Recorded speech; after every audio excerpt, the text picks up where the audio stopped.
됐어요. 드디어 됐어요. 온스테인 쪽에서 컨펌이 됐습니다. 프랭크가 경질됐다는 소식이 나왔습니다. 잉글랜드에서는 이제 감독이 성적이 안 나올 때 관중들이 감독에게 부르는 노래가 있죠. 뭐냐? Sacked in the morning. 아침에 너는 잘려 있을 거다라는 가사가 담겨 있는 그런 노래가 있습니다. 그래서 진짜 잉글랜드 시간으로 아침이 되자마자 프랭크가 경질됐다라는 소식이 나오게 됐고요. 어제의 경기에서 정말 처참한 경기를 보여주면서 이제 토트넘이 정말 어려운 상황을 이어가지 않을까라는 생각이 됐는데, 우선 프랭크가 경질이 됐고, 프랭크가 경기 끝나고 난 뒤에 인터뷰에서 이렇게 얘기했어요. 내가 경질될 것 같냐라는 질문에 나는 경질 안 될 것 같다라고 답변을 했었는데, 응 꺼져. 네, 경질이 됐습니다. 네, 경기력이 너무 안 좋았고요. 저도 진짜 어제 너무 처참한 얼굴로 여러분들이랑 소통을 했었잖아. 진짜 그 처참하게 얘기할 수밖에 없을 정도의 소식이기는 했어요. 정말 다행히 프랭크가 경질이 됐고, 지금 뭐 후속 대안은 어떻게 나올 건지에 대해서는 얘기는 안 나왔거든. 좀 봐야 될 것 같아요. 그러면은 이제 궁금한 거는 이거죠. 그러면 다음 과정은 어떻게 할 거냐에 대한 대답이 두 가지로 나뉘게 될 것 같아요. 우선 1. 임시감독 체제로 간다. 2. 정식 감독을 지금 데려온다. 이렇게 두 개 나뉩니다. 자, 임시감독 체제로 간다. 그러면은 누구로 가게 됐습니다. 데려온 헤이팅하죠. 헤이팅하가 정말 강력한 후보로 지금 임시감독 체제가 될 건데, 헤이팅하를 데려왔을 때 문제는 뭐냐? 얘가 할 수 있을까? 이게 제일 커요. 결국에는 아약스에서도 말아먹고 온 이제 헤이팅하기 때문에 지금 토트넘 팬들 입장에서는 야, 토트넘 지금 강등을 안 당해야 돼요, 여러분. 강등을 안 당해야 된다니까? 장난해? 여러분 이거 지금 믿어져요? 강등을 안 당해야 되는 상황이기 때문에 얘가 이걸 할 수 있을까라는 의문이 드는 사람이기는 해요. 그러면은 토트넘 입장에서는, 팬들 입장에서는 무슨 생각을 해? 정식 감독을 데려와라. 근데 정식 감독을 데려오는데 지금 누가 어저께 잘렸어? 데제르비가 잘렸어요. 야, 이거 맛있네. 데제르비가 잘렸어요. 근데 데제르비는 지금 말이 너무 많아요. 지난번에도 데제르비를 데려오려고 했을 때도 그랬고 지금도 말이 많은데, 우선 어저께 나온 얘기로는 데제르비는 잉글랜드로부터 관심을 받고 있다. 그러나 다음 시즌이 시작되기 전까지는 다른 클럽을 맡을 생각이 없다라고 얘기했습니다. 그냥 이거 왜 그러는 거냐? 데제르비가 지금 내가 봤을 때는 제안이 온 클럽들이 그렇게 만족스럽지는 않은 것 같아요. 그리고 이제 RMC 쪽에서는 무슨 얘기로 나왔었냐면, 잉글랜드 클럽이 지금 이 감독에게 문의를 넣었다라고 했거든. 누구겠어? 지금 잉글랜드에서 감독 바꿔야 되는 팀 어디예요? 누구겠어? 여기야. 여기가 무조건 문의를 넣었을 것 같아요. 제 생각에는 지난 여름에 데제르비랑 협상을 할 때 이런 문제가 있었어요. 무슨 문제가 있었냐? 내 사단 9명을 다 데려가라. 이게 문제였어요. 너희가 데리고 있는 코치, 너희가 데리고 있는 뭐 의료팀, 너희가 데리고 있는 전력 분석원 다 잘라. 다 자르고 내 사람으로 다 채워. 그러지 않으면은 난 노. 이런 얘기를 했었거든요. 이제 데제르비가 예전에 토트넘이랑 협상을 했을 때. 근데 레비가 이거에 기겁을 했죠. 아니, 야, 이렇게 감독 한 명한테 휘둘리면서 가는 거는, 야, 이거는 과연 토트넘이 클럽의 입장에서 이래도 되는 건가? 이런 생각을 정말로 많이 하게 됩니다. 그래서 뭐 데제르비가 지금 잘려서 딱 마침 타이밍이 아구가 맞기는 한데, 나도 데제르비 입장에서는 토트넘이라는 클럽이 그렇게 나쁘지는 않을 것 같긴 한데, 우선 마르세유를 많이 응원하는 팬들이나 마르세유 경기를 많이 본 팬들, 뭐 10경기 이상 본 팬들한테 이제 얘기 들은 거에 의하면은 데제르비 축구도 문제가 많이 있다. 고집을 되게 많이 부린다. 실제로 그래요. 실제로 그런 거 맞고요. 브라이튼 때도 저도 너무나도 좋아했던 감독이기 때문에 저는 토트넘 오면 전 무조건 찬성입니다. 우선 축구가 재밌어요. 그리고 되게 뭐랄까 철학적인 축구를 하죠. 그러니까 소크라테스야 축구가. 그냥 아주 나는 생각한다, 고로 생각한다, 뭐 이런 거 있잖아. 그런 느낌으로 이제 데제르비 축구가 만들어지게 되는데, 다른 후보들도 이제 쭈르륵 얘기가 나오게 될 거예요. 아마 이 영상이 올라갈 때 토트넘이 어떤 식으로 지금 이 프랭크의 빈 공간을 메울 건지에 대해서도 얘기가 나올 건데, 자, 그게 굉장히 중요한 발표가 나오게 될 거다, 이렇게 생각을 하시면 될 것 같습니다. 근데 뭐 헤이팅하가 여러분 뭐 모르는 거야. 아니, 헤이팅하러 가면은 왜 그냥 경질이다. 야, 이게 이렇게 말하는 사람들 막 보니까 막 여러분들도 막 이러잖아 지금. 야, 헤이팅하러 가면 토트넘이 좆댄데. 진짜 너 몰랐어? 너 헤이팅하러 가면은 토트넘이 그냥 끝이라, 강등이라니까.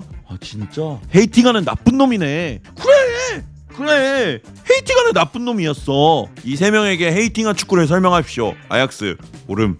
이게 현실이에요. 그러니까 나도 몰라요. 나도 안 봤어. 누가 네덜란드 리그를 챙겨봐. 몰라서 나도 걱정은 돼. 아약스에서 못했다는데 걱정되네요. 근데 뭐 헤이팅아 하면 존나 무조건 망함. 그러니까 어떻게 하는데 헤이팅아 뭘 하는지 모르는데 어떻게 하는데 너무 호들갑 떨지 말고 너무 걱정하지. 그러니까 우선 근데 뭐 내부에서 들리는 얘기가 선수들은 헤이팅아를 되게 좋아한대. 선수들을 다루는 스타일이나 이런 게 좀 잘 맞나 봐. 그래 캐릭은 성공할 줄 알았나? 여러분 야 헤이팅아 아약스 망해서 무서워? 캐릭 온다면 좋죠 여러분. 캐릭은 2부 리그에서 잘리고 왔어요.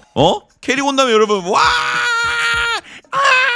할 거잖아. 캐릭은 2부 리그에서 잘리고 왔어요. 그러니까 모르는 거다. 축구는 잘 맞는 팀들이 있어요 보통. 근데 나는 그래서 개인적으로 이미 했던 감독이 있지. 포체티노 사실 나는 별로야. 그때 스쿼드보다 지금 스쿼드가 안 좋은데 뭐 잘하면 얼마나 더 잘하겠어. 그 뒤로 만약에 커리어가 계속 승승장구였으면 오케이. 그 뒤로 계속 이러잖아. 야 나는 그냥 베스트는 정말 헤이팅아가 잘 해주길 할 것 같아요. 나도 헤이팅아가 사실.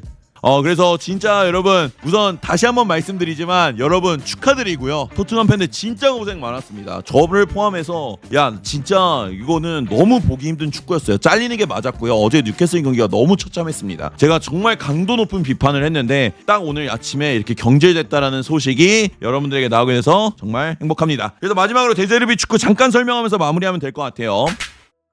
이전에도 한 적이 있는데 데제르비는 뭐 4-4-2 기반이라고 합시다. 뭐 크게 이제 의미가 없으니까 4-4-2 아니면은 4-2-3-1이라고 해도 되고요. 2명의 미드필더 그 다음에 오른쪽 사이드백 어제 토트넘 라인업 기준으로 할게요. 그냥 왼쪽 사이드백 그 다음에 왼쪽 윙어 그 다음에 톱에 여기 있고 그 다음에 오른쪽 윙어 그 다음에 공격형 미드필더가 이렇게 있다고 여러분 예를 들어 생각을 해보겠습니다. 이렇게 있을 때 상대팀 같은 경우는 요새는 뭐 전방 압박이 정말 많이 오죠. 데제르비는 무엇을 원하냐? 센터백들이 흔히 말해 공을 밟고 있는다.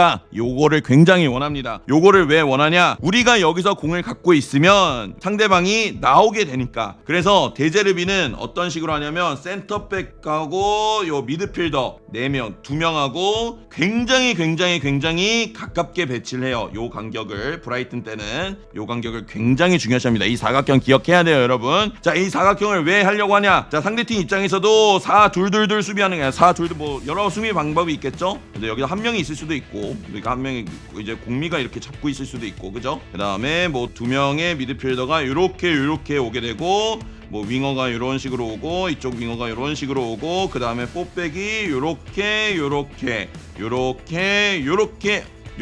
배치가 되겠죠. 자, 이렇게 배치가 된 상황에서 데제르비는 우리 진영에서 볼을 밟고 있는 걸 좋아합니다. 이거를 누가 많이 했어요? 브라이튼에서는 루이스 덩크가 많이 했었습니다. 그래서 토트넘 같은 경우도 센터백들이 볼을 좀 잘 차는 센터백들이 와야 돼요. 그래서 토트넘에서 누가 나와야 되냐? 그러면 뭐 로메로나 단소나 반더벤 뭐 어떤 것 같아요, 여러분? 사실 그렇게 난 볼 플레잉을 잘한다는 느낌은 솔직히는 없기는 한데 뭐 어쨌든 그런 선수들이 나와야 되고, 자, 그 다음에 미드필더들을 최대한 센터백들한테 가깝게 배치를 합니다. 가깝게 배치하면은 어떤 일이 일어나요? 자, 이게 가까워지면은 이 2명의 선수가 수비를 하고 여기가 이제 맥힘 붙었을 때 얘를 이제 누군가가 커버를 해야 될 거 아니야. 얘가 누군가를 커버해야 되니까 미드필더가 이렇게 나오게 됩니다. 미드필더가 이렇게 나오게 되죠. 어쩔 수가 없죠. 자, 그러면은 여기 공격형 미드필더를 어떻게 해요? 공격형 미드필더를 최대한 넓게 붙여버립니다. 자, 여러분들이 봤을 때 지금 어디에 공간이 많이 난 것 같아요? 여기에요. 여기가 공간이 나죠. 왜 여기가 공간이 납니까? 이 미드필더들이 압박을 나오고 있고 그 다음에 이 얘네들이 쭉쭉 벌려주고 있으니까 순간적으로 여기에 공간이 나는 거죠. 여기 요 공간이 미드필더를 쭉 찢어놓고, 왜냐면은 얘들 수비수들이 앞으로 나올 수는 없으니까. 그럼 여기서 한 번에 넘어가면 끝이잖아. 그래서 여기서 이제 어떻게 하냐면은 데제르비 축구가 이렇게 끌어내린 다음에 여기서 순간적으로 드랍을 해서 공간을 찾죠. 아니면은 이렇게 쭉 공 내려와서 여기서 뭐 넘어가는, 여기서 이제 들어가는 패스, 그러니까 여기서 들어가면 돌려내서 나가는 패스, 이렇게 좀 약간 만들어내는 축구를 좀 좋아한다라고 생각을 하시면 될 것 같아요. 마르세유에서는 왜 실패했는지는 마르세유 경기 제가 좀 더 볼게요. 네, 마르세유 경기 솔직히 저도 브라이트 때 많이 봤던 거라 마르세유에서는 3백 쓰고 했는데 내가 본 경기는 심지어 다 잘했어요. 그래서 나 왜 잘렸는지 나도 한번 얘기를 해봐야 돼. 그거는 제가 나중에 더 한번 얘기를 하는 걸로 하고요. 그래서 이런 축구를 하기 때문에 토트넘도 지금 갖고 있는 선수단으로는 좀 재밌게 할 수 있을 것 같다. 수비도 굉장히 공격적으로 잘하는 스타일이기 때문에 때는 뭐 갤러거라든가 비수마, 뭐 사르 이거보다는 더 좋은 미드필더가 있어야겠지만 혹은 뭐 그레이라든가 이런 선수들 미드필더 가서도 굉장히 잘할 수 있을 것 같고 측면에서는 좀 드리블이 잘하는 유형 이런 선수들이 좀 많이 필요해요. 그래서 미토마 같은 경우도 브라이튼에서 성공할 수 있었던 게 데제르비가 미토마하고 에스투피니안을 굉장히 잘 썼죠. 그래서 그때 당시에 데제르비가 있었을 때는 뭐 EPL 최고의 레프트 라인을 가졌었다 뭐 이렇게 표현해도 될 정도로 굉장히 훌륭한 이런 드리블러가 있으면 데제르비 축구는 더 좋아졌다 이렇게 생각을 하시면 될 것 같습니다. 뭐 데제르비가 이렇게 오게 된다면은 토트넘 축구에서도 어떻게 적용되는지 뭐 살짝인데 뭐 왜냐면 안 올 확률이 너무 높아가지고 보면은 너무 재밌을 것 같습니다. 여러분 어쨌든 데제르비가 지금 얘기가 나오고 있다. 그리고 프랭크가 경질 당했다. 이렇게 생각을 하시면 될 것 같아요.